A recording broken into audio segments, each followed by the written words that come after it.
G'day, Professor Joseph Drew. As most of you in local government world know, we are facing a financial sustainability crisis.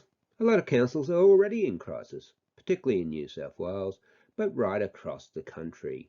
And if we don't do something very different very shortly, the whole sector will be in quite a lot of distress. In this video and in the series of videos that follow, I will go through some of the evidence-based robust empirical evidence and theory-based suggestions that could improve matters immeasurably. These contrast quite starkly to the thought bubbles and gut instinct opinions that most inquiries have come up with to date. I hope you find this video helpful, and please help me out and send it around to others. Probably the biggest risk to local government are expert inquiries that don't include any experts and don't draw on any robust, rigorous evidence to support the policy prescriptions that the expert panels put forward. Most notably was Fit for the Future, led by Mr. Sampson from UTS. It didn't save us money, it increased costs on average by 11%. That's an undeniable fact that's published in 3 of the best peer-reviewed journals in the world. And we're constantly getting policy prescriptions from our commercial consultant friends, which also lack evidence, which aren't embedded in theory, and aren't supported by robust facts. Unfortunately, people buy the brand and they pay an awful lot for it, and they follow the prescriptions blindly, and they get worse outcomes. What people forget is that commercial consultants are there to make money. They are not invested in the long-term future of your community. They do not put their own personal name and the qualifications of the people writing the reports on the reports. They do not talk to your community and staff in front of the community, and they're nowhere to be seen afterwards. It would be a huge benefit to local governments across Australia if we stopped using expert panels that don't have any experts and don't use any evidence and don't use robust empirical facts to support their policy prescriptions. The second huge problem we have is councillors and council executive basing decision on biased samples of their population. So I'm aware of a council I'm working with at present. They asked people to self-select to fill in a survey about an aquatic centre. And all the responses that came back said we desperately needed the aquatic centre and the increased services, because they were filled in by the handful of people in the community who used the aquatic centre. Unfortunately, we did not hear from the other 9 or 10,000 people in the local government area who didn't use it and were probably unaware of how much it cost and were probably unwilling to pay for it. And this is very typical of local government. It could easily be stopped by using unbiased, randomly selected surveys and basic statistical techniques to control for error and return rate. Indeed, the problem is exacerbated and made worse by mandated policies such as New South Wales' IPNR process. Essentially, in New South Wales, every 4 years, we ask the community to turn up and tell us what they want. The only people that turn up are people that want things. Consequently, the council and the councillors get it in their head that these things that we've never had before are desperately wanted. A case in point is the aquatic centre they want to build in Tamworth, near where I live. $40 million. Apparently the community desperately wants it, but I don't know a single person that does.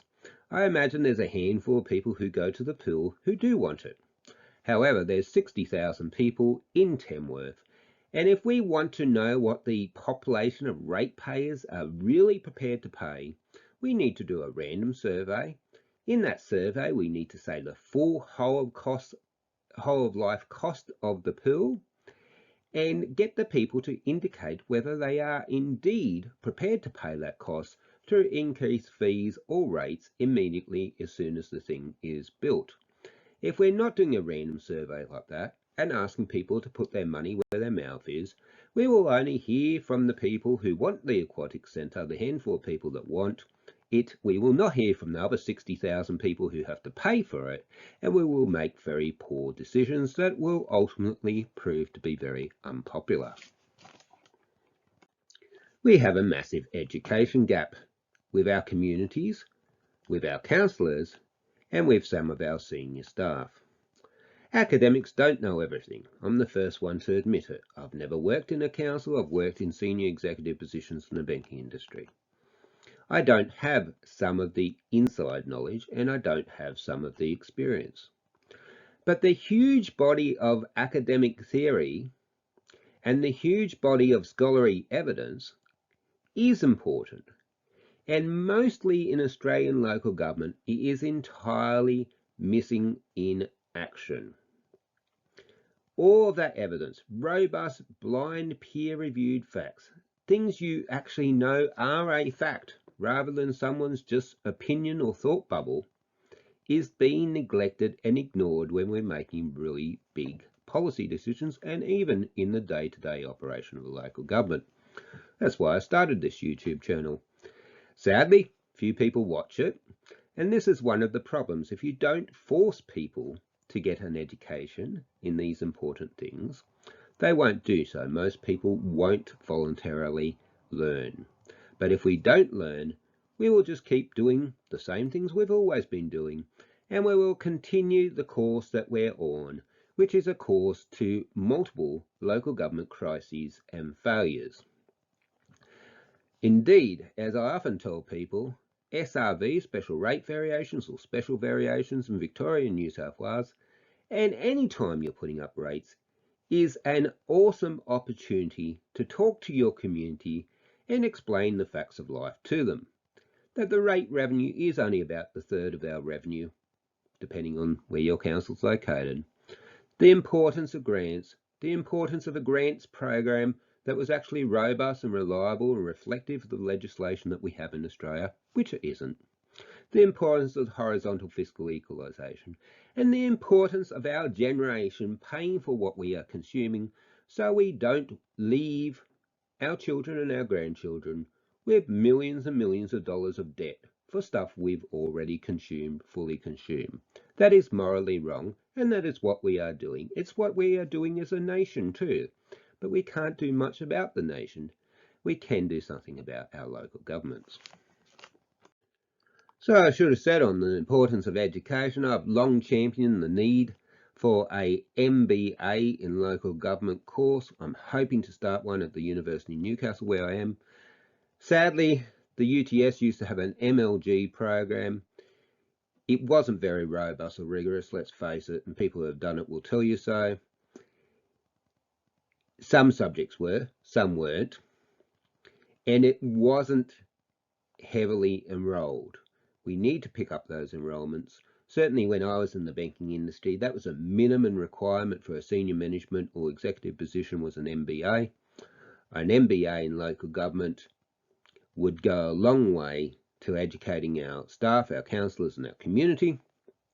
It would go a long way to improving things and bridging the gap between the body of scholarly knowledge that we already have, which can lead us to a brighter future, and what we are doing because we're just doing the same thing we've always done and the same things we've seen other people do. Now, the next biggest thing we could do to improve financial sustainability is start matching our revenues to the different types of expenditures.